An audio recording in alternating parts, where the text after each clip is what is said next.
Praise the lord. మన ప్రభువును రక్షకుడైన యేసుక్రీస్తు నామములో మీ అందరికీ వందనాలండి. ఈరోజు మనము దేవుడు పూర్తి వివరాలు ఇవ్వడు అన్న అంశం మీద ధ్యానం చేసుకుందాం.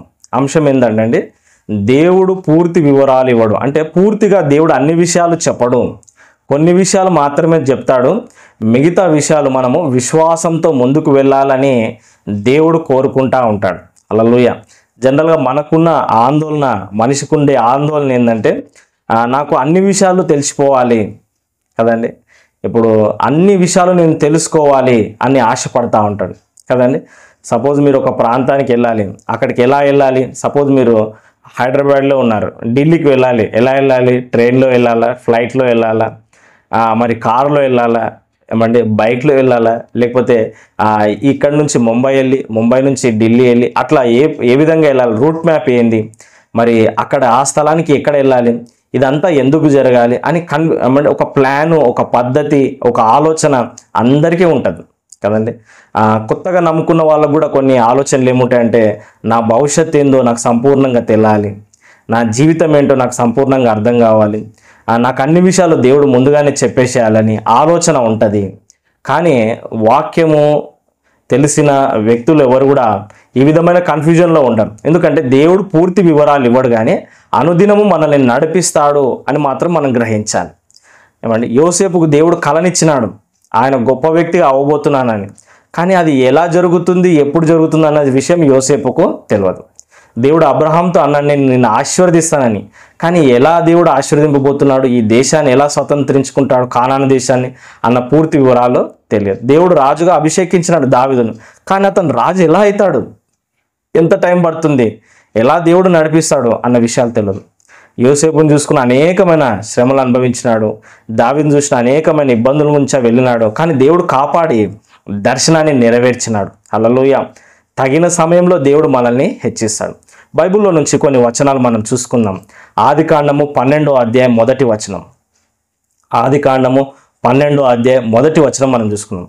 యెహోవా నీవు లేచి నీ దేశం నుండి, నీ బంధువుల యుద్ధ నుండి, నీ తండ్రి ఇంటి నుండి బయలుదేరి నేను నీకు చూపించు దేశమునకు వెళ్ళము. దేవునికి స్తోత్రం. హల్లెలూయా. దేవుడు అబ్రహాంతో మాట్లాడుతున్నాడు. అబ్రహాం ఎక్కడున్నాడు? కల్దీయుల ఊరను పట్టణంలో ఉన్నాడు కదండి. మనము 11వ అధ్యాయం ఆఖరి వచనాలు చదువుతా ఉంటే మనకు కనబడతా ఉంది. అయితే అక్కడున్న అబ్రహాంను దేవుడు ఏమంటున్నాడు? నీవు లేచి నీ దేశాన్ని విడిచిపెట్టు, బంధువులను విడిచిపెట్టు, తండ్రి ఇంటి వారిని విడిచిపెట్టు, నేను చూపించే దేశానికి వెళ్ళు. ఎక్కడుంది ఆ దేశము? హల్లెలూయా. ఎలా ఉంటుంది ఆ దేశము? ఆ దేశంకి వెళ్తే నాకు ఏమేమి జరుగుతాయి కదండి. ఆ దేశంలో మరి నాకు మంచి ఫెసిలిటీ ఉందా, మాకు తెలిసిన వాళ్ళు ఎవరు ఉన్నారా, మా బంధువులు కదండి. ఇంకెన్నో ఆలోచనలు. అక్కడ మరి పంట పొలాలు పండుతాయా, పశువులకు అనుకూలంగా ఉందా, నాకు అనేకమైన పశువులు ఉన్నాయి అబ్రహాంకి కదండి. వాతావరణం ఎలా ఉంటుంది, మరి జనాలు మంచోళ్ళేనా, ఎన్నో ఆలోచనలు. కానీ దేవుడు అవి ఏమీ చెప్పలేదు. నీవు వెళ్ళు అంతే. ఆమేన్. హల్లెలూయా. నీవు వెళ్తే నేను నిన్ను దీవిస్తాను, నువ్వు వెళ్తే నేను ఆశీర్వదిస్తాను, నేను నిన్ను ఆశీర్వదింతును, నువ్వు అనేకులకు ఆశీర్వాదకరంగా ఉంటావు, నిన్ను ఆశీర్వదించు వారిని ఆశీర్వదిస్తాను, నిన్ను శపించు వారిని నేను శపిస్తాను, భూమి యొక్క సమస్త వంశములు నీ ద్వారా ఆశీర్వదింపబడతాయి. ఆమేన్. హల్లెలూయా. మరి ఇదే వచనం కింద మనం చదువుకున్నట్లయితే దేవుడు తనతో చెప్పిన మాట ప్రకారం అబ్రహాము వెళ్ళినాడు. ఆమేన్ కదండి. కల్దీయుల ఊరు అనే పట్టణం నుంచి కానాను దేశానికి ఏమండి 1000 మైళ్ళు అంటే 1200 కిలోమీటర్లు ఇంచుమించుగా అంత దూరము అబ్రహాము ప్రయాణం చేసినాడు ఒంటెల మీద కదండి, గుర్రాల మీద. ఆయనకున్న పశువులను తీసుకొని అబ్రహాము విశ్వాసంతో బయలుదేరినాడు. పూర్తి వివరాలు తెలియదు, ఏ దేశమో, ఎక్కడ వెళ్ళాలో, ఎలా వెళ్ళాలో తెలియదు, కానీ బయలుదేరినాడు కదండి. సో ఇంకొక వచనాన్ని మనం చూద్దాం. ఆదికాండము 22వ అధ్యాయం 1-2 వచనాలు. ఆదికాండము 22వ అధ్యాయం 1-2 వచనాలు చూసుకుందాం. ఆ సంగతులు జరిగిన తర్వాత దేవుడు అబ్రహామును పరిశోధించను. ఎట్లనగా ఆయన అబ్రహామా అని పిలువగా అతడు చిత్తం ప్రభువా అనెను. అప్పుడు ఆయన నీకు ఒక్కడైన నీ కుమారుని అనగా నీవు ప్రేమించి ఇస్సాకును తీసుకొని మోరియా దేశంకు వెళ్ళి అక్కడ నేను నీతో చెప్పబో పర్వతంలో ఒక దాని మీద బలిగా అతన్ని అర్పింపుమని చెప్పాను. చూడండి ఇక్కడ ఏం వచనం ఉన్నా చూడండి. నేను నీతో చెప్పబో పర్వతములలో ఒక దాని మీద అతన్ని అర్పించు. హల్లెలూయా. దేవుడు ఏమంటున్నాడు? అబ్రహామా, నేను నీకు ఒక పర్వతాలు చెప్తాను, ఆ ప్రాంతంలో నువ్వు ఇస్సాకును బలిగా ఇవ్వు. కదండి. లేక లేక పుట్టినాడు కొడుకు. ఆ కొడుకును బలిగా దేవుడు అడుగుతా ఉన్నాడు, ఎందుకు ఇవ్వాలి ప్రభువా? ఎక్కడ వెళ్ళాలి ప్రభువా? ఆ పర్వతాల్లో ఏ పర్వతం మీద ఇవ్వమంటావు ప్రభువా? ఇవన్నీ ఎందుకు చెప్తున్నావు ప్రభువా? కదండి. ఎన్నో ఆలోచనలు కదండి. పూర్తి వివరాలు తెలియదు కదండి. అక్కడ కానాను దేశానికి వెళ్ళడం అన్నప్పుడు కూడా దేవుడు పూర్తి వివరాలు చెప్పలేదు. ఇక్కడ మోరియా పర్వతాల్లో ఏ పర్వతం అన్న విషయాల్లో కూడా పూర్తి వివరాలు చెప్పలేదు. కానీ ఆ ప్రాంతం వెళ్ళినప్పుడు ఇదే ప్రాంతము, ఈ కొండ మీద నేను బలి ఇవ్వాలని అబ్రహాం గ్రహించి తన ఆత్మలో తన హృదయంలో గ్రహించి ఆ పర్వతం మీదకి వెళ్ళిపోయినాడు కదండి. పూర్తి వివరాలు మనకు తెలియకపోయినా అంతరంగ సమాధానం ద్వారా దేవుడు నడిపిస్తాడు. హల్లెలూయా. సో టెన్షన్ లేదు, ఏమండి హడావిడి వద్దు. దేవుడు దర్శనం ఇచ్చినాడండి, అవును. దేవుడు కలిచ్చినాడు, ఎస్.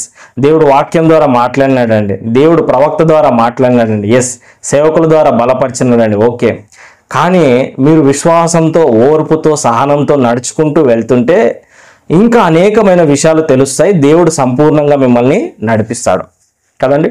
పూర్తి వివరాలు తెలియదు, ఆ సంపూర్ణ దర్శనం నాకు అర్థం కాలేదు అన్న కన్ఫ్యూజన్లో ఉండొద్దు. మీరు ఆత్మీయంగా ఎదుగుతూ ముందడుగు వేస్తూ ఉంటే దేవుడే తన యొక్క దర్శనాన్ని మీకు బయలుపరిచి సంపూర్ణ చిత్తంలోనికి మిమ్మల్ని నడిపిస్తాడు. హల్లెలూయా. నాకు పూర్తిగా తెలియలేదే, దేవుడు అన్ని వివరాలు చెప్పలేదే, అంత చెప్తే బాగుండు. ఈ దేశానికి నేను అబ్రహాంగా వచ్చినాను, అబ్రహాం వచ్చినప్పుడు మరి ఫరో నా భార్య మీద కన్నేసినాడు, ఏమండి కానాను ప్రజలు నన్ను ఇబ్బంది పెట్టినారు, ఏమండి నా బావులన్నీ పూర్తి చేసినారు, ఇన్ని శ్రమలు ఉన్నాయని చెప్తే ముందే, అంటే శ్రమలు ఉన్నాయని దేవుడు ముందుగానే చెప్పినట్టు అబ్రహాం ఇంత దూరం వచ్చేటోడు కాదు కదండి. అబ్రహాం వచ్చినాడు, కొన్ని శ్రమలు అనుభవించినాడు, ఆయన భార్యను ఎత్తుకొని వెళ్ళిపోయినాడు, ఆయన స్థిరంగా నిలబడ్డాడు. కొన్ని సమస్యలు వచ్చిన, కరువు వచ్చింది, కరువు వచ్చినప్పుడు ఐగుప్తు వారిపోయినాడు, ఐగుప్తు పోతే భార్యను ఎత్తుకుపోయినాడు ఫరో కదండి. ఎంత కష్టం కదా.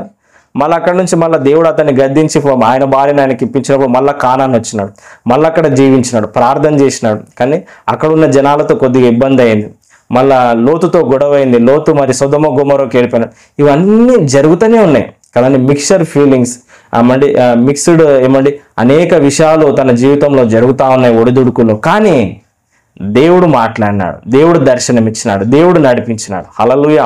పూర్తి వివరాలు తెలియదు, ఎక్కడ వెళ్ళాలో ఎలా వెళ్ళాలో తెలియదు, మరి ఎంతకాలం ఎలా ముందుకెళ్ళాలో తెలియదు, కానీ విశ్వసించినాడు. హల్లెలూయా. ఈరోజు దేవుడు నీ దగ్గర నుంచి కోరుకుంటుంది విశ్వాసము, నిరీక్షణ. ఆమేన్. ఇంకో మాట చూద్దాం మనము. ఆదికాండము 12వ అధ్యాయం 2వ వచనం. ఆదికాండము 12వ అధ్యాయం 2వ వచనం. నిన్ను గొప్ప జనముగా చేసి నిన్ను ఆశీర్వదించి నామమును గొప్ప చేదును, నీవు ఆశీర్వాదముగా ఉండు. ఆమేన్. నువ్వు వెళ్ళు, ఆ ప్రాంతానికి వెళ్ళు, నిన్ను గొప్ప జనంగా చేస్తాను, ఆశీర్వదిస్తాను, నువ్వు అనేకులకు ఆశీర్వాదకరంగా ఉంటావు, నిన్ను అనేక విధాలుగా నేను దీవించబోతా ఉన్నాను, సమృద్ధి నేను ఇవ్వబోతా ఉన్నాను. హల్లెలూయా. నీకు సంతానాన్ని నేను ఇస్తాను కదండి. దేవుడు వాగ్దానం ఇచ్చి బలపరుస్తున్నాడు. కానీ ఎప్పుడు జరుగుతుంది ఆ వాగ్దానం తెలియదు, ఆ ప్రాంతం ఎంత దూరమో తెలియదు కదండి. అక్కడ ఉన్న జనాలు ఎలాంటి వారో తెలియదు, మరి ఈ దారిలో నాకు వచ్చే ఇబ్బందులు ఎలాంటివి అది కూడా తెలియదు. కానీ దేవుడు కాపాడతాడు, దేవుడు వాగ్దానాన్ని నెరవేరుస్తాడు. ఆమేన్. హల్లెలూయా. ఆదికాండం 12వ అధ్యాయం 7వ వచనం. ఆదికాండం 12వ అధ్యాయం 7వ వచనం. యెహోవా అబ్రహాముకు ప్రత్యక్షమయ్యి నీ సంతానము నీ దేశముకి ఇచ్చదని చెప్పగా అతడు తనకు ప్రత్యక్షమైన యెహోవాకు ఒక బలిపీఠము కట్టాను. హల్లెలూయా.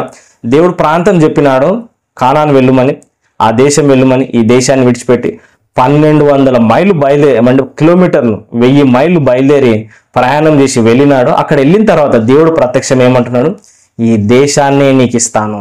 హల్లెలూయా. నేను ఆశీర్వదిస్తానంటే ఏమో అనుకున్నావు, కానీ ఈ దేశాన్ని నేను నీకు ఇస్తాను. ఆమేన్. నువ్వు అడుగు వాటికంటే, ఊహించు వాటికంటే ఎక్కువగానే ఉంటుంది ఆశీర్వాదం. నువ్వు విశ్వసించి ముందుకు వెళ్ళాలి. ఆమేన్ కదండి. అక్కడే ఆగిపోవద్దు, ఆలోచన చేసి చింతపడొద్దు, దిగులు పడొద్దు, నాకు అన్ని తెలియదే అని ఆందోళన చెందొద్దు. విశ్వాసంతో అబ్రహాము వలె ముందుకెళ్ళడము నేర్చుకోవాలి. ఏమండి. దేవునికి స్తోత్రం, మహిమ కలుగును గాక కదండి.